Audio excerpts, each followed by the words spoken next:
지난주부터 예배를 주제로 말씀을 나누고 있는데요. 지난주는 이제 인트로라고 볼 수 있고요. 오늘 말씀부터는 예배 순서 하나하나를 이제 보면서 이게 어떤 의미인지 또 그리고 이걸 통해서 우리가 예배를 어떤 마음과 자세로 드려야 하는지 우리가 알아가도록 하겠습니다. 오늘 이 예배 시작 때 제가 예배 자리를 부르신 분은 하나님이시다라는 이 고백을 하고 말씀을 읽으며 시작하는데요. 우리가 예배 자리를 만들어서 이 하나님을 초청하는 것이 아니라 하나님이 우리를 예배 자리를 초청했다라는 의미를 가지고 있습니다. 이것은 사소한 차이인 것 같지만 이 차이로 인해서 예배 방향이나 모습들이 다 달라지게 됩니다. 그래서 이제 만약에 하나님을 초청한다라는 의미를 갖고 있으면 사실 이제 우리가 주체가 돼서 우리가 뭔가를 해서 하나님이 임하는 일이 돼야 되는 거고, 하나님이 우리를 초청하는 것이면 하나님이 열어주신 예배의 자리에 우리가 참여함으로써 나오는 자리이기 때문에 그 의미나 방식 자체가 이제 다 달라지는 것이죠. 저희의 이제 우리 청년부 예배는 하나님이 부르신 예배의 자리로서 이제 우리가 하나님께 예배를 드리고 있는데, 그래서 오늘 말씀은 이 부르심에 대해서 말씀을 나눠 보려고 합니다. 우리를 부르신 하나님이 어떤 분이신지, 또 하나님의 부르심을 받은 자는 어떤 존재인지, 그리고 마지막으로 우리를 왜 부르시는지를 나누도록 하겠습니다. 먼저 이제 우리를 부르신 하나님은 누구신가를 볼 때 여기 부르심에 있어서 누가 불렀는가가 사실 이제 제일 중요하죠. 대한민국의 20대 남자 청년의 경우에는 보통 어디로 부름을 받죠? 네, 군대, 국가로부터 부름을 받아서 이제 군대를 가죠. 먼저 군대를 가기 전에 병무청으로부터 부름을 받습니다. 저도 병무청을 갔는데 거기서 면제를 받아서 군대를 안 갔어요. 네, 병무청 가서 알았습니다.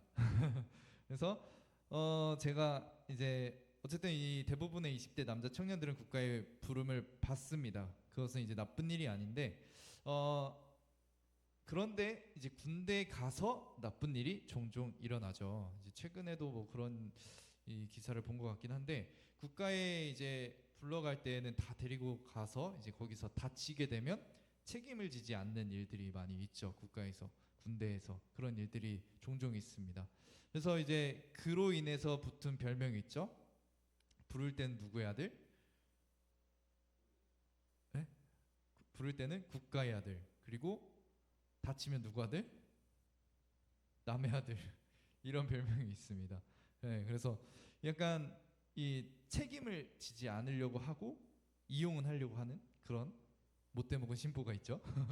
그래서 사실 국가가 이 나라를 위해서 부른다라는 일 자체가 나쁜 건 아닌데, 그에 따른 뭔가 책임을 다하지 않는 것에 대해서 우리가 이제 실망을 하고 이런 일들이 있는 거죠. 분명 국가를 위해서 부른 것은 좋은 것입니다. 우리나라의 방위를 이제 높여주고 하는 일들도 좋은 일입니다. 그러나 그들을 이 청년들을, 또 누군가의 아들을 이렇게 뭔가 책임지지 못하는 그런 모습들은 좋지 않은 것이죠. 이 부름에 대해서, 국가의 부름에 대해서 우리가 실망하는 큰 이유이기도 합니다. 그런데 이러한 부름도 있죠. 이 앞에는 이제 국가의 부름이었다면 이러한 부름도 있습니다. 사랑의 부름이죠.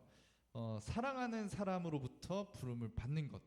여러분, 만약에 짝사랑의 경험이 있다면 그 짝사랑하는 상대로부터 만나자는 연락이 있다면 어떡하죠?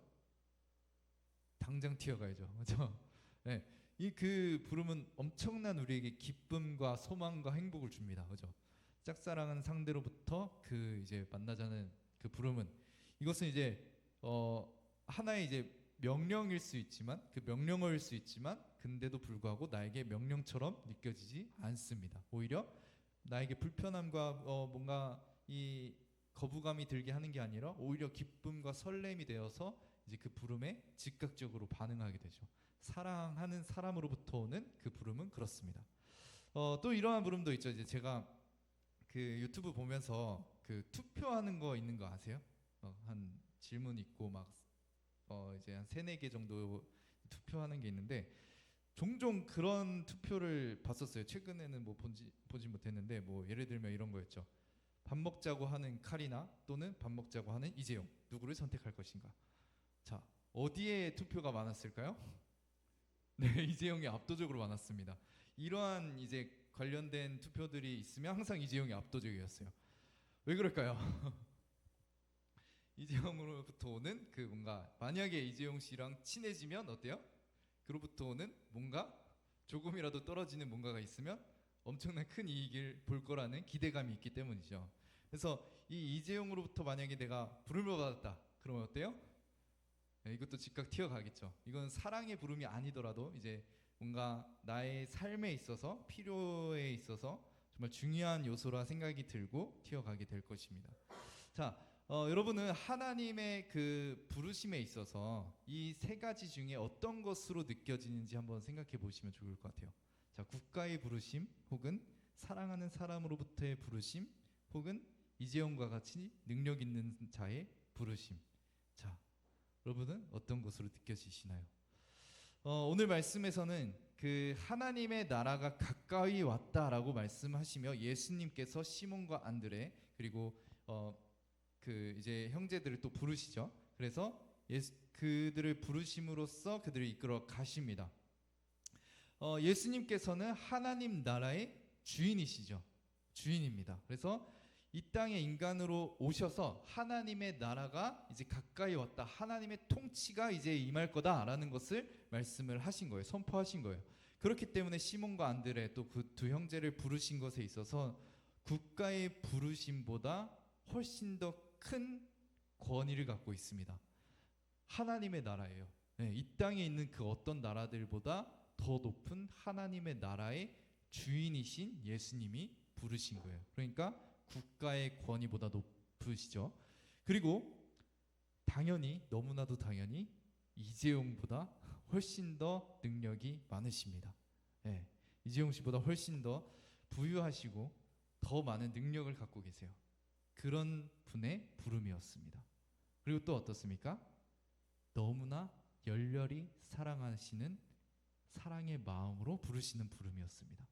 자, 예수님의 부름은 국가의 권력보다 훨씬 더 권위가 있고, 그리고 이재용보다 훨씬 더 능력이 있으며, 어떤 여러분이 사랑하는 어떤 사람보다 사랑이 넘치는, 열렬히 사랑하시는 그 사랑의 마음으로 부르신다라는 거예요. 그래서 그 예수님께서는 그런 마음으로, 그런 능력으로, 그런 권위로 이 지금 제자들을 부르고 계시다라는 것이죠. 자, 그런데 예수님께서 부르는 자들, 그들은 어떤 자들이었습니까? 어부들이죠. 당시의 어부들은 가난한 사람은 아니었습니다. 배가 있고 이제 그물도 막 하고 하니까 충분한 이 개인의 자본이 있었어요. 그래서 중산층이었을 것으로 보입니다. 그런데 문제는 무엇이냐? 이 당시에 이제 배로 물고기를 잡는 일은 지금보다 훨씬 더, 지금도 되게 힘든 일이긴 한데 훨씬 더 어려운 일이죠. 뭐 엔진이 있는 것도 아니고, 배 엔진이 있는 것도 아니고, 그렇기 때문에 훨씬 더 힘든 일이었습니다.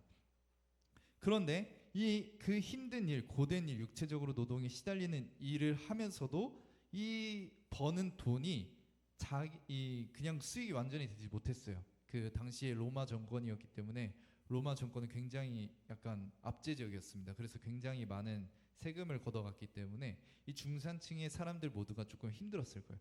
그러니까 이 뱃일을 하는 어부들은 힘든 일은 힘든 일대로 다 하면서 막 그렇다고 해서 얻어지는 수익이 그렇게 높은 것도 아니었다는 거죠. 그리고 이들은 충분한 교육도 이제 전문적으로 받지 못했을 것입니다. 그냥 이제 어부라는 그 어떻게 보면 하나의 그 바닷일을 약간 막노동처럼 했던 거기 때문에 그렇게 막 교육에 있어서 충분히 받지 못했을 거고, 또한 이제 물고기의 그 비린내, 그리고 피를 이제 손질한 피를 이제 만지게 되고 죽은 시체를 만지게 되고 이렇게 되니까 사람들이 자연스럽게 그 약간의 깊이 하는 것도 있는데, 문제는 종교적으로 아예 부정하다라고 여겼죠. 우리 성경에서도 죽은 시체를 만지는 것은 부정하다라고 얘기를 하니까 종교적으로 봤을 때도 부정한 사람이었어요. 그러니까 정리를 하면 이 어부는 경제적으로 중산층이었을지 몰라도 고된 업무와 사회와 종교적으로 약자에 속한 사람이었다라는 것을 볼 수 있습니다. 예수님께서는 그런 자들을 부르신 거예요. 삶에 찌든 사람들, 그리고 사람들과의 관계에서 기쁨을 누리고 싶어도 누리지 못하는 사람들, 종교적으로 부정하다고 여겨지는 사람들을 예수님께서 부르신 것입니다. 자, 예수님께서는 정말 잘난 사람, 능력이 뛰어난 사람 부른 것이 아니라 부족하고 연약하고 사회적으로 약자인 사람을 부르신 거예요. 자, 그런 걸 봤을 때 여러분들은 어떤 것 같아요? 여러분들은 나는 사회적 약자에 속해 있다, 혹은 나는 그래도 중산층에 있다, 좀 뭔가 그래도 약자라고 하긴 그래도 조금 뭔가 안정적인 그런 위치에 있다라고 생각을 해보시면 어느 정도의 위치인 것 같아요? 혹은 부유하다, 나는 부자다 어느 정도의 위치신 것 같아요? 예. 아마 그래도 우리나라 안에서는 정말 심각하게 이 돌봄이 필요한 가정들이 아니고서는 어느 정도의 이제 안정된 집안이 이미, 예, 많은 수익이 있기 때문에 우리나라적으로 안정적이기 때문에 그래도 많이 안정감이 있는 편인 것 같습니다, 대부분. 그런데 우리가 우리의 삶을 다시 한번 생각해 보면 우리의 삶 속에서 우리도 한편으론 삶에 찌들어 있다라는 걸 생각해 볼 수 있습니다. 제가 이제 뭐 모두는 아니지만 우리 청년들이랑 뭐 얘기도 해보고 우리 그 중고등부 선생님들이랑도 얘기해보고 중고등부 애들이랑도 얘기를 하다 보면 진짜 다 삶에 어느 정도 찌들어 있어요. 네. 삶에 막 바쁘고 정신없고 이런 것들에 대해서 정말 많이 지쳐 있습니다. 학생들은 왜 이리 바쁜지 모르겠어요. 뭐 만날 시간이 없어요. 그러니까 정말 학생 때부터 우리가 이 돈에 있어서는 어느 정도 물질적인 풍요는 있다 할지라도 정말 삶에 있어서 어느 정도 찌들고 힘들고 고된 삶을 살아가고 있다라는 것이죠.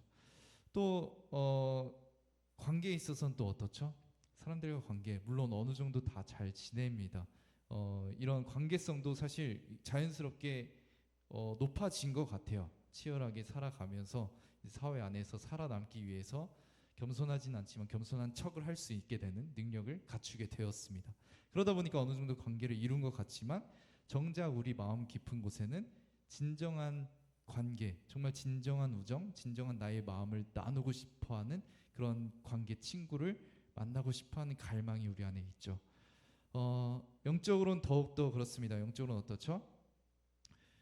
성경에서 우리 계속해서 죄인이라고 말합니다. 예.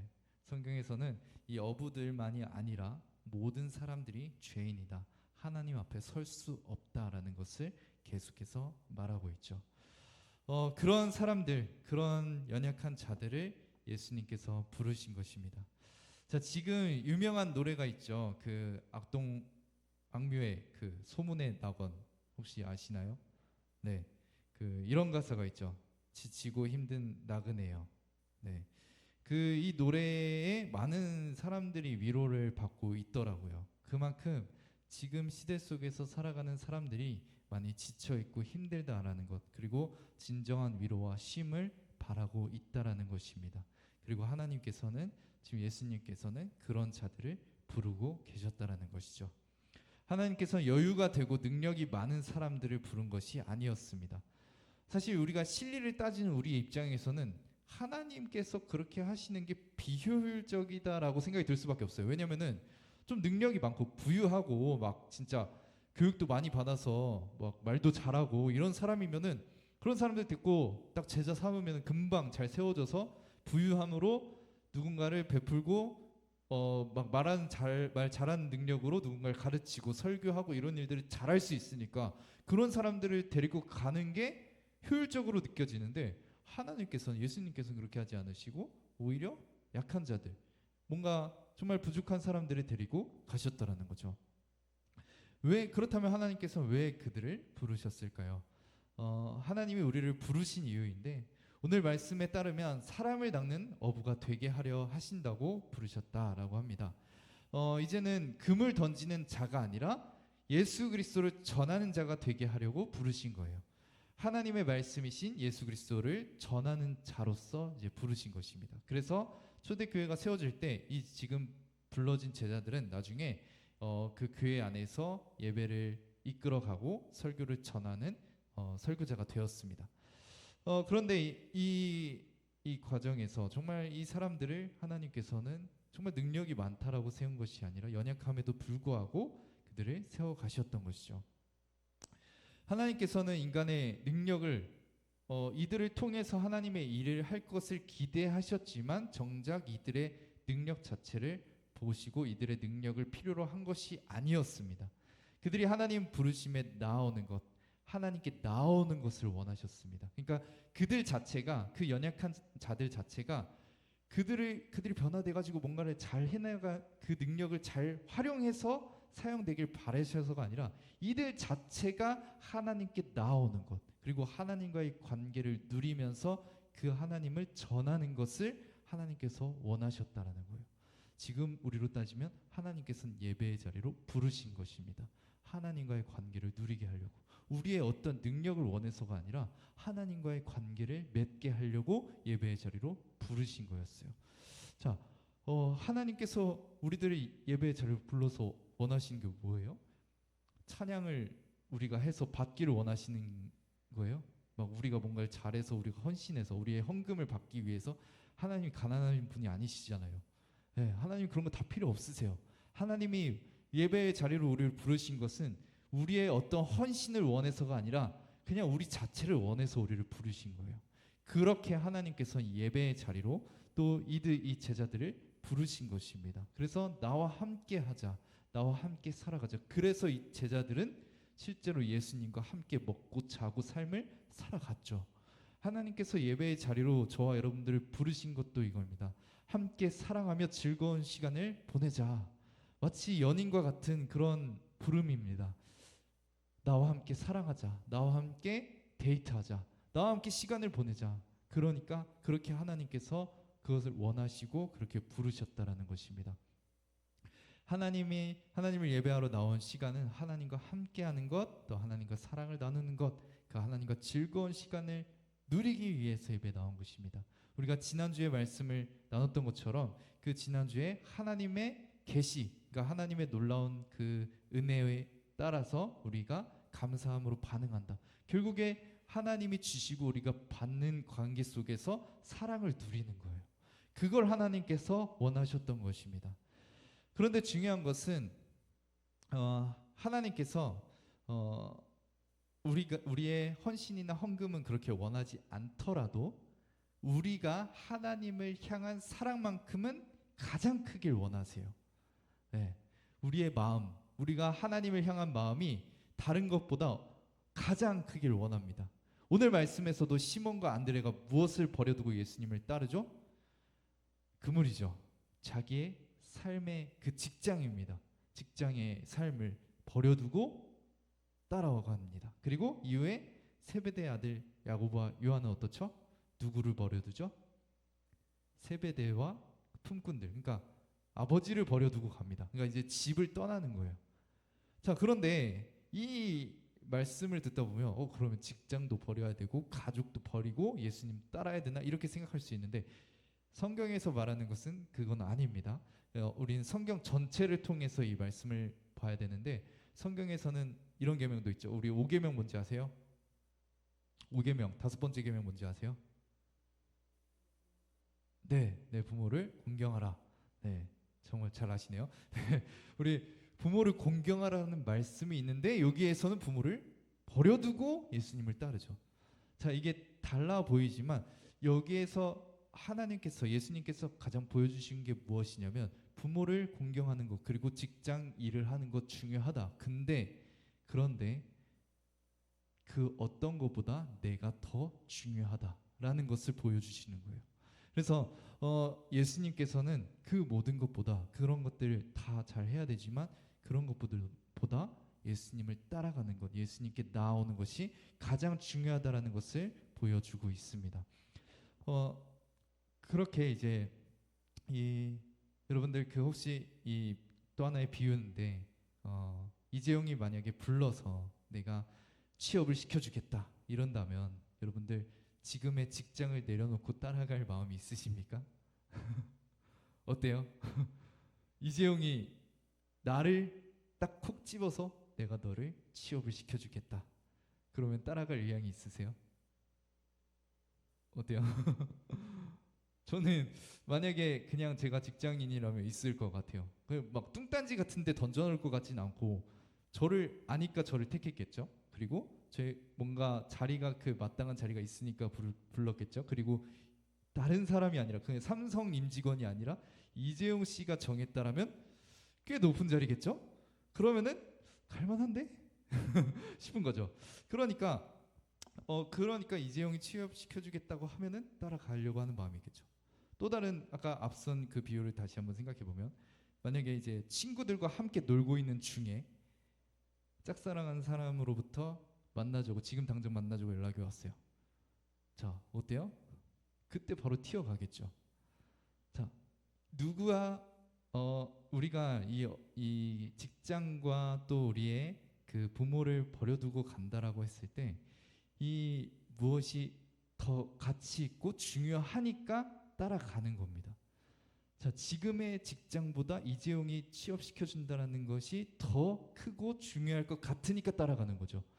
내가 지금 친구들과 노는 것도 중요하고 좋은 일이지만 짝사랑하는 사람이 나를 부르면 그것이 더 좋으니까 따라가는 것이죠.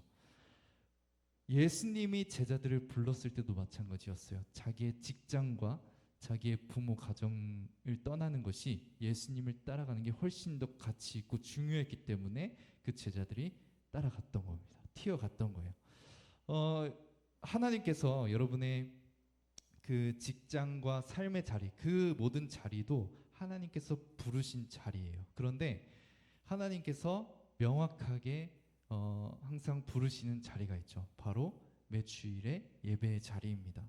만약 여러분이 이 주일의 이 예배의 자리를 소중하게 여기지 않고 있고 다른 것보다 우선이 되어 있지 않다면 우리는 하나님의 권위도 능력도 하나님의 사랑도 작게 여기거나 무시하고 있는 겁니다. 혹은 이 하나님의 사랑이나 권위나 능력보다도 다른 것을 더 크게 여기고 있는 것이죠. 우리가 오늘 말씀을 통해서 우리의 예배를 대하는 모습과 태도를 돌아보았으면 좋겠습니다. 정말로 하나님의 능력과 사랑을 믿고 예배의 자리에 나오고 있는가? 아니면 그렇지 않으면 정말 내가 다른 것을 더 소중하게 여기고 있는 것 아닌가라고 생각을 해봤으면 좋겠습니다. 저라고 해서 잘하고 있는 것은 아닙니다. 물론 저는 교육자이기 때문에 늦지 않게 와야 되고요.